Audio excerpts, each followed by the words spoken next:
Emperor Palpatine, although he is not famous for it, was one of the most intelligent tacticians in the galaxy, able to master combat strategy to nearly single-handedly take control of the entire galaxy under the banner of the new Galactic Empire. His ability to crumble the Republic and assume complete control required some of the most brilliant planning and adaptability of any known wartime commander to date, but this affinity for planning didn't end once the Empire rose. Throughout the duration of the Imperial Age, Palpatine continued searching for ways to expand his power and influence, keeping his iron grip on the galaxy and ensuring that there would never be a threat strong enough to face him. One particular idea revolved around the creation of an acolyte Sith army, a legion that would be comprised of dark side Force users loyal only to the Emperor. Despite this, however, Palpatine was well aware that the ancient Sith councils had once tried to raise armies of Force sensitives themselves, and it ended in complete disaster. So how was Palpatine's plan any different? What steps did he take to create this legion of acolytes, and why did it eventually fail, just like the ancient Sith? Well, today, students of the Force, let's answer that question as we explore the story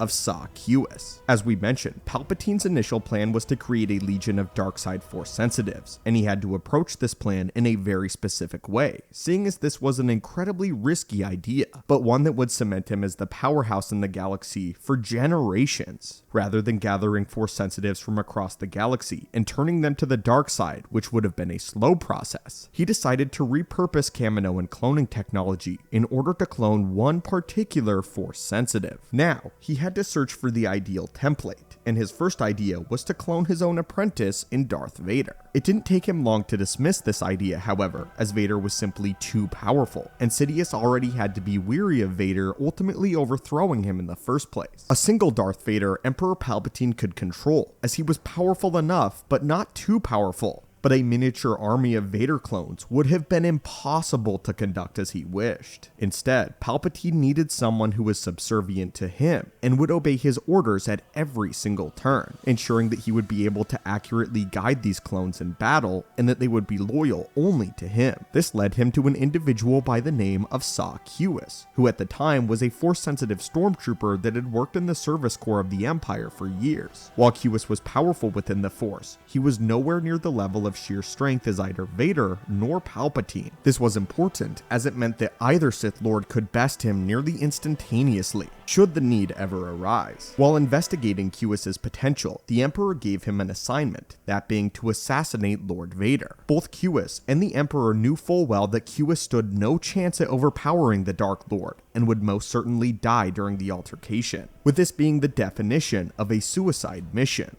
But Palpatine wasn't looking for Sakuis to win this encounter. Instead, he was investigating Kuis's loyalty and his ability to follow orders despite knowing full well what the consequences would be. And to his surprise, Sakuis took on the assignment and did it immediately. He attempted to assassinate Darth Vader, trying his absolute best to strike down the Dark Lord of the Sith, but the encounter was short-lived and very much one-sided. It didn't take Vader long to overpower and subdue Kuis, commanding him to reveal who had sent him to assassinate Vader in the first place. Though Kuis adamantly refused, Vader was ultimately able to figure out on his own who the culprit was. But Kuis's conviction and refusal to break under the immense strain of being tortured by Vader was highly admirable to Palpatine.